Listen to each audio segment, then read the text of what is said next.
Hi, my name is Sangita Kumar, and I'm the CEO and founder of Be the Change Consulting. Join me in Liberated AF, the workplace revolution. This is a podcast where we get to explore what does it take to become the organization that we want to work for.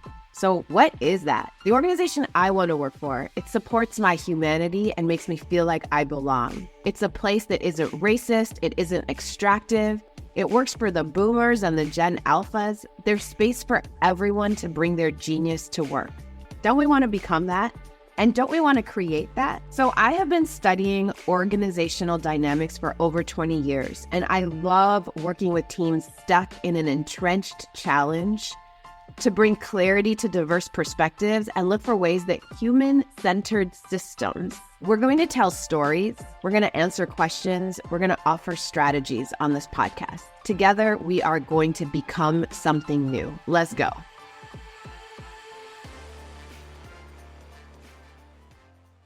Hey, Sangita. Hey, Fongy. Sangita, I have so much to tell you, and it's around everything that's going on right now and the themes that's been coming up with a lot of the folks that I'm working with, and I imagine you too, is around leaders who are struggling with their own emotions and their team's emotions in this political climate. There's just a lot going on. Yeah, there's so much going on. It's so exhausting. And I imagine a lot of us, are feeling, Yeah. we're riding that roller coaster of like, you read something in the news and you get really depressed or really uncertain or really worried. And then you do everything you can to like pull yourself back up and like convince yourself to like get through the workday. And then you see or hear something else or, other people who are upset or anxious, we're all kind of ricocheting off of each other. Yeah, and this work is, we've mentioned it so many times. It's hard work because it's heart work, right? It's like we're using so much of like what's inside of our bodies. And so e- I'm hearing that people are like, I want diversity, I want the inclusion, I want all of it because those are my values. And I'm tired. It's the whole thing of like, okay, you have emotions. Great. Well, I have them too. What are some things well, what are some things you would coach the leaders of today? Mm-hmm. Um, I think, yeah, I also want to be a heart-centered leader who holds a lot of space for people's emotional needs, right? It's one of the principles, I think, of liberatory leadership is like to be human-centered means you acknowledge that the people we work with are not robots. They don't just show up like ready to work. They have lives outside of the office and the things that are happening outside of the office are showing up, in their interactions, in the way that they think. And it's what makes our people brilliant, right? Is the lived experience that they walk through the world with. And it means that like when it shows up and sometimes, the our like highest hope when we talk about people bringing their lived experience into the work is that you bring your lived experience to help enrich the work and move the work forward and in these moments, in this political climate, our lived experiences, our proximity to various communities, right? Some of us are more at harm and at risk than others. That's not necessarily going to enrich your work or make you able to work faster or harder. It might actually detract from your ability to, compartmentalize and show up to do some of the more like, some of the other tasks that every job has. So I think that's the crux, right, of the challenge of these moments. If you want to hold this idea of like I want to bring human-centered leadership and a human-centered culture into my organization, what happens when like people are just dysregulated all over the place? Mm-hmm. Yeah, so then I think when we have that kind of dysregulation, my memory, I remember back in the pandemic, you remember it, Fong, right? Yeah. We were all like that word ricochet. Like I imagine it's like I see a picture of like pool, you hit the pool ball and it like the balls like move in all the different directions. That's what it felt like every day. I would come into work and someone would be feeling depressed and someone would be feeling lonely and someone would be like, I can't be on camera today because, I'm just, my eyeballs are burning. And then like, we don't get even the quality of connection. Somebody wants to see somebody wants to not see someone. Like we all needed Mm, different things. that's And it right. was hard to feel like we could be there for each other. And some of us really needed more from our team members. And Mhm. I felt like people needed more from me than I was able to give. And I'm starting to like feel that again, Mm. today in this political climate. And I'm Well, seeing tell that us, from other leaders too. I know you're saying you're beginning to feel it again. So from your perspective as a leader, what came up for you when you knew that we needed more from you during those times, those super stressful, uncertain times? What are some of the emotions that or feelings that came up for you Mm. that you held? Well, I certainly felt responsible. You know, I've Mhm. I wanted to be what people needed, right? So that Yeah. part of me that also, so maybe I felt responsible, maybe also that superhero in me was like brought to life, like, show up. This is, Yeah. a time to rescue or hero. Um, Even though like there was nothing I could do, right? I know that that's crazy, but that there's still that desire in me. That was one piece. But also I felt resentful. I felt like I didn't have nobody asked for my consent. Um, and it was like it was just expected of me whether I wanted to or could or had the capacity or not. And some of that, and I know that happens, right? When Yeah. you allow yourself to be heroed or like put on a pedestal, like who's on a pedestal? It's statues that are not human. So it like to move into that pedestalized role, it is like dehumanizing. Like I dehumanize myself and I let other people dehumanize me. And that's not liberatory leadership, Mhm. right? That's not human centered. If other people's humanity comes at the cost of mine, that's not what we're going for either. That's right. And so now this year, right, as the beginning of this year happened, I tried two different approaches. I had two groups. One was our own staff who we've gone through a lot together, right? So we've been together, most of the people on our team now have been together for several years. We Yeah. have a lot of relational trust. We lived through the pandemic. Yeah. Um so at the beginning of the year, we had a conversation and I just asked people like I was just reflecting on my own, like what I was reflecting on. I just brought it to the team. So I took a very facilitative approach that I thought was really supportive for our team that knows each other well. So I think this might work for people who feel like you have mature teams that have strong relational trust. I asked people like, what do you remember like when you think about a spectrum from like feeling like a loss of stability, um, or like, loss of control, which happened in the pandemic. And then as that racial justice uprising started with the George Floyd murder and not that it started then, but it started to gain traction in consciousness. Like all that, right, we were very activated. So like if you think about yourself from a spectrum of like things feeling dysregulated, our sense of justice or in unfairness is like being triggered all the way out to like trauma, right? So depending on which communities you're more connected to, some of us are under more like close attack than others. So it's like when you think about that spectrum, where would you put yourself? Right. So that's one Yeah. question we ask ourselves, which helps to kind of visibilize like where who's impacted in different ways, which is an equity tool, right? It's an equity analysis that we're not all impacted in this moment or in any particular aspect of this moment in the same way. So visible. I like that too because that particular tool, it's an equity tool and it also creates it's inclusive because in that sense you're creating people can plot themselves, they can listen and learn and build their own perspective of like what are they holding and what other folks are holding. And so everybody gets an opportunity to speak off of it. So it's like not a competition. So I like that process. Mm, um yeah, I agree. I think it's helpful to sort of see the differences, right? That we're not all the same. Yeah. And then I asked, so that was one question, right? Where would you plot yourself? And then the second question is, what do you know happens to you, like when you are anywhere on the spectrum? Um, and what helps you? right? What do you do to take? So for me, I know that when I feel dysregulated, when I feel a loss of control, when I get more scared, when my sense of injustice is like going up, like I want to work more. I want Mm. to push myself into the places of my work where I feel a deep sense of purpose.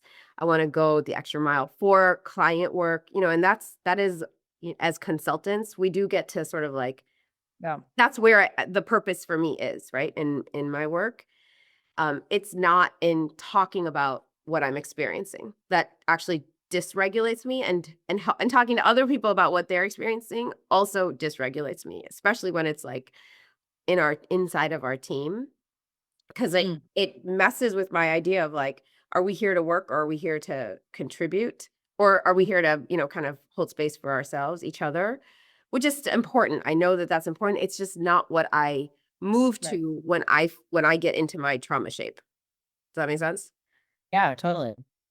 And then, so I got to describe that. And then each person on our team kind of described where they are. And, some of them were like, yeah, I don't have as much external client work. So I do want more from my team. I want to know that it matters to people that I'm having a hard day, or Yeah.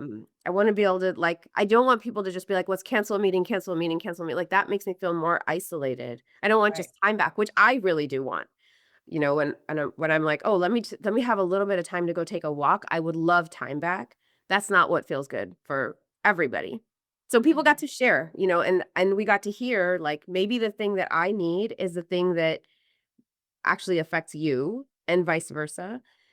And it didn't solve the problem, right? We didn't end with like, okay, this is what we'll do, which also I think is a human-centered liberatory move, is we held space for our stories and our experiences and trust that in that some healing happens, some Mhm. portals get opened up, some empathy gets created, some awareness of, oh, this is what you Fong needs and this is what Sangita needs, and we're all human and nobody has to martyr themselves to take care of somebody else, that your humanity won't come at the expense of mine. That's what we're sort of the ideology that we got to lean into there. Yeah, it's like the thing that you've said before. It's like you're co-creating a container together. We created that together so we can acknowledge it. We can't solve it all, but we can see it. It's naming the diversity and then Mm. able to connect through it, right? Yeah. Right. Right. And so there we have an equity tool to understand we're not the same, Yeah. a diversity assessment to be able to share like how are we different, and then the strategy of inclusion is not everybody gets the same thing all the time, but just knowing that sometimes we will do what Fong needs and sometimes we'll do what I need, and so we take care of each other, and it's not 100% for any one of us. It's not either or thinking. It's both and. It's like these are strategies to support leaders to hold emotional boundaries. And Mm. we started with our team, and you mentioned we were in a different stage in our team development. We had built a lot of trust. We went through an experience. How would you support and coach the leader who has a younger team, right? I imagine, some folks are leading teams right now that maybe they didn't have during the pandemic, or maybe they have a different combination, right? Some people who they've worked with, and there's like new folks, right? So their level of trust and connection looks different. And if it's the first time coming together to co-create a container, I don't know, man. I feel like it would get kind of messy because it's the first time people are getting to share all that. Yeah. Totally. And you said for people with a younger team, but then what you described, it sounds like more like a newer team, right? Maybe a newer team or a team that hasn't had as much time to like build these relational Yeah. scrappy. So I mean, like, I guess my youth is in like the time that they've been together, not the Right. people. Yeah. Okay. Yeah. So I think when you have a team that hasn't had as much time together or hasn't built these muscles, right? The muscles of like, this is what I need. Oh, I can hold space for what you need. You needing something different doesn't make me feel like now my needs are like we're like in a tug of war, right? So Mhm. um that process works when you know your team has enough relational trust that it won't invoke scarcity thinking to hear the differences Yes. in needs. in a newer team, so I'm also working with this artistic community that I love, that I'm a co-director of, the Belonging Resident Company, and they're newer, Mm, and, newer to come together, these right. brilliant humans, but it's a newer team. We're just forming. Yeah. And so, yeah, as this level of stress goes up, um, I felt too, like, just that's I don't know, I'm making this gesture, this coming up, the swelling of Mhm. like emotional kind of angst. Yeah. And what I think was happening was like when we were feeling individually dysregulated, it felt hard to be with people that we didn't know as well. And so like the need for intimacy and connection and like belonging was like coming to like a heightened level, and like people were wanting things that we don't know each other well enough to Yeah. have to give to each other, you know? Mhm. And so in that group, I did one-on-ones with everybody, with almost everybody, with a bunch of people. And a bunch of people came up, were reaching out to me for like, here's what I need, here's what I need, or this is what we need to do, this is what we need to do, or so I was hearing it. I think that will happen for leaders out there. You're Mhm. either people are going to be talking to each other or they're going to talk to you directly, but that grumbling and rumbling of like my people aren't like feeling really solid, we have to listen for that in different, because it might come in different ways. Some of Yeah. us will be told directly and some of us are gonna feel it before we hear it, and not hearing it directly is not an excuse to not deal with it. Mm. And that's a mistake that I think I've made. I've been like, "Oh, maybe if I close my eyes and just like ignore it because I don't have the emotional bandwidth, maybe it'll just go away." That has Mhm. never worked out for me. Yeah. That has only made things worse.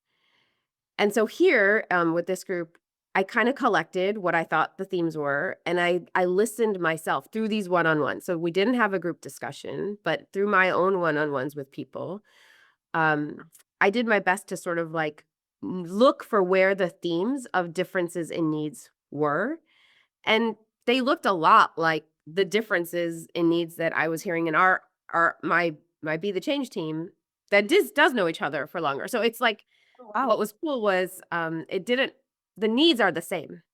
Mm. And I wrote that up in an email and I just sent it back to the group. And I was like, I just wanted us to acknowledge that I'm hearing from folks that there's a variety of like priorities. People have different priorities for how we spend our time right now.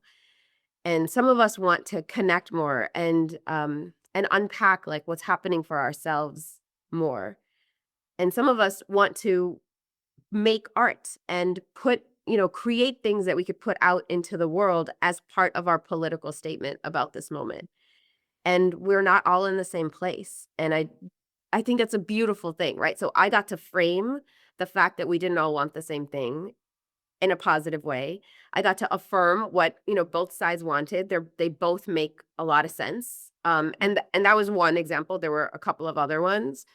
But I just wrote that and I sent it in an email, and I just feel like something happened to like quell some of the unrest, because I think people felt seen.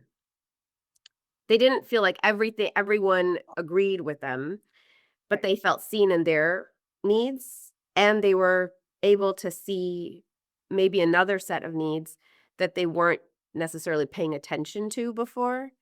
Mhm. And I think what I feel in my group, and I'm gonna go back and assess, next week when we meet in person. But what I feel is we are spending some of our emotional output energy in noticing what we need ourselves, but also in noticing what other people need.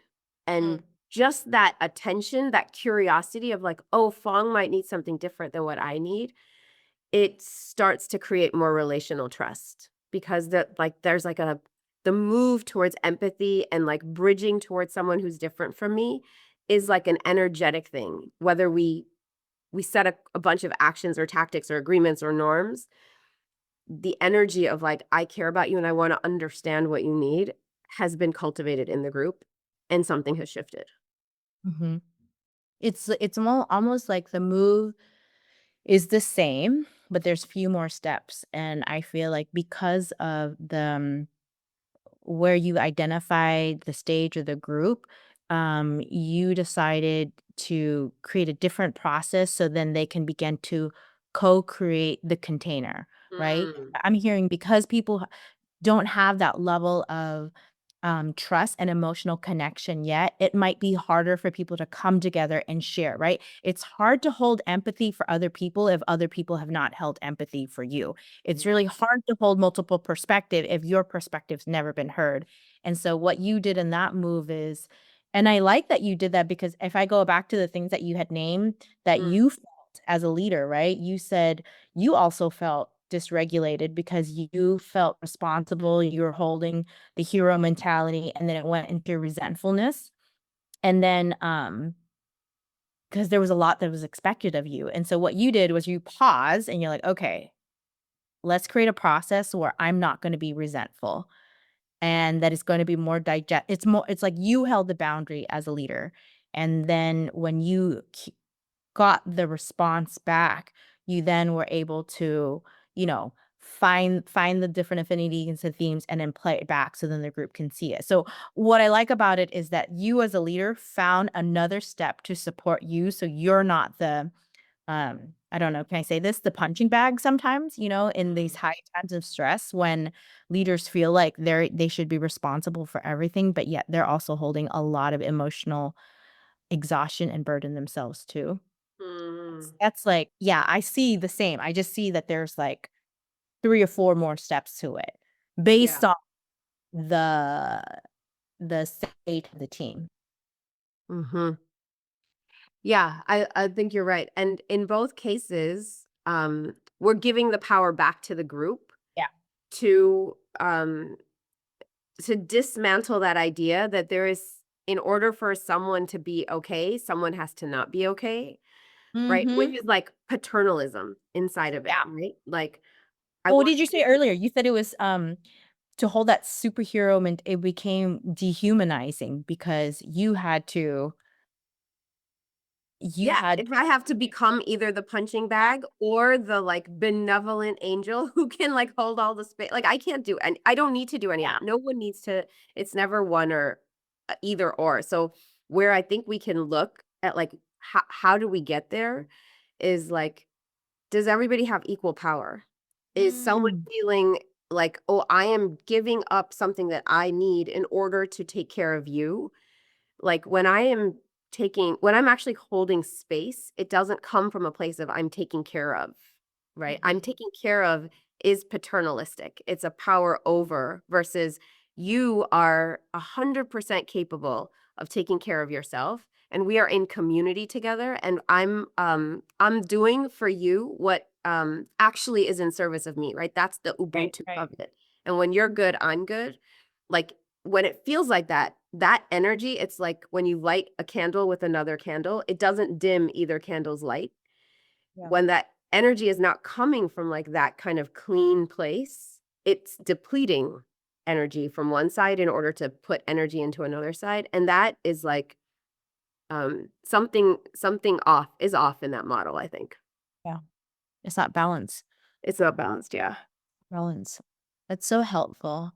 I would, in our next episode, we should definitely invite folks to come on to share because I feel like what you shared there's definitely the analysis around it, and you shared a lot of different things. You talked about liberatory leadership. But for me as a facilitator too, I felt like the move that you did was a facilitative leadership move. Like of course, you did all the analysis, what was happening, and then you're like, let me create a process that I can facilitate for both groups, right? Um, facilitate this sharp question for this team, or I'm going to do those individual interviews with the same questions, and then I'm going to pull things. So I felt like everything that you did there is from your facilitation toolkit, which we have a lot of resources around that, and I think a lot of the stuff that Sangita is sharing throughout this podcast is also from her background of being a facilitator and using process and structures. Anything else you want to say to folks before we put a nice little bookmark on this episode until the next time we revisit this topic? Yeah, I mean, I think you said this to me when we were just talking before that we started this podcast, which is the moves that I went to really center what I feel really good about giving. And so like Mm-hmm. somebody else, some other leader might choose a different thing to center based on their strengths, right? Like my strength as a leader is to facilitate, to create really good structures, containers, boundaries, and then to be very honest about what I want to give and what I don't, because if I feel like I'm martyring myself, I get resentful really fast. And so I can see, like, if I was coaching somebody else through this process, somebody else might be like, oh, I have a different place where I would, amplify my strengths as a leader. So all that to say, like, I think it's a methodology and it's not so much like one size fits all. We would love to hear from you all. We hope you were able to take away, you were able to hear something that you needed to hear, and that you're able to take something away to support the work that you do. Until the next time, you all. Thank you. Hi, everyone. We hope this conversation provided helpful insight and inspired you to create a more inclusive and liberated workplace. If you enjoyed today's discussion, please subscribe, leave a review, and share the podcast with your friends and colleagues. Your support makes a huge difference in helping us reach more listeners like you. We love to hear your thoughts on today's topic. Connect with us on social media and drop a comment. You can find all the links in the show notes. Thanks for listening, and we'll catch you next time.